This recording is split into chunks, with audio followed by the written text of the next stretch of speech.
Olá, hoje a gente vai desvendar um dos enigmas mais intrigantes da arqueologia. Prepare-se para conhecer a história dos misteriosos crânios de cristal. E a pergunta que não quer calar é essa: estamos falando de uma relíquia autêntica, feita por povos antigos, ou de uma falsificação moderna super bem feita? Essa é a questão central por trás de todo o mistério. Bom, para entender essa história, a gente tem que começar pela lenda. E que lenda! Ela é tão poderosa que por décadas capturou a imaginação de muita gente. A lenda diz que não são objetos comuns. Pelo contrário, seriam artefatos pré-colombianos perfeitos, esculpidos em uma peça única de cristal e mais, teriam poderes espirituais, guardando conhecimento antigo e, quem sabe, até o poder de evitar o fim do mundo. Então, vamos conhecer os protagonistas desse mistério. Os crânios mais famosos que acabaram virando o centro de uma investigação científica rigorosa. E o mais famoso de todos é, sem dúvida, o crânio de Mitchell Hedges. A sua guardiã, Anna Mitchell Hedges, dizia que ele tinha sido encontrado num templo maia e que tinha poderes mortais. Imagina só. Só que, quando a gente olha os registros históricos, a história é bem diferente. A trilha documentada não começa num templo, não. Ela começa, na verdade, com um negociante de arte lá em Londres. E não é só o crânio de Mitchell Hedges. Existem outros, guardados em museus super prestigiados. E cada um deles tem uma história de origem bem misteriosa. Então como é que essa lenda toda começou a ruir? A investigação científica foi fundo e acabou chegando numa figura central para essa história toda. O nome dele era Eugène Bobin. Ele era um negociante de antiguidades francês que atuava no México, justamente numa época em que o comércio de artefatos pré-colombianos falsos estava bombando. E olha só, os crânios do Museu Britânico e de Paris foram rastreados até ele.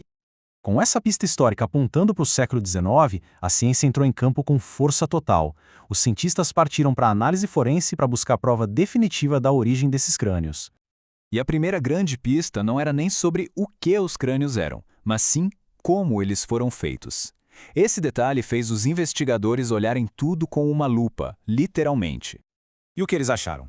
Bom, uma análise no microscópio do crânio do Museu Britânico revelou marcas super uniformes. Marcas que são consistentes com o quê? Com ferramentas rotativas de joalheria do século XIX, totalmente diferente das marcas irregulares de ferramentas manuais antigas. E aí, as provas foram se acumulando. Testes nos crânios de Londres, Paris e Washington mostraram um monte de coisas. Marcas de ferramentas modernas, o tipo de quartzo, que nem era da região, enfim, um caso esmagador contra uma origem antiga. Agora, se liga nisso, porque essa foi a pá de cal na história. No caso do crânio do Smithsonian, os cientistas descobriram que ele foi polido com carborundum. E qual é o problema? Simples. Esse material sintético só foi inventado lá por 1890, ou seja, impossível uma civilização antiga ter usado. Pois é. As evidências forenses, vindas de várias investigações independentes, não deixavam mais nenhuma dúvida. Todas apontavam para a mesmíssima conclusão.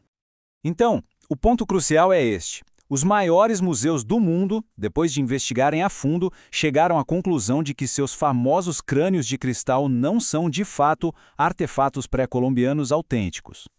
O consenso hoje é que esses objetos foram, muito provavelmente, feitos na Alemanha, numa cidade chamada Idar Oberstein. Era um lugar famoso no século XIX por fazer exatamente isso, esculpir objetos de arte com quartzo importado, inclusive do Brasil. Mas, apesar do veredito da ciência ser tão claro, a lenda dos crânios de cristal continua super popular. Incrível, né?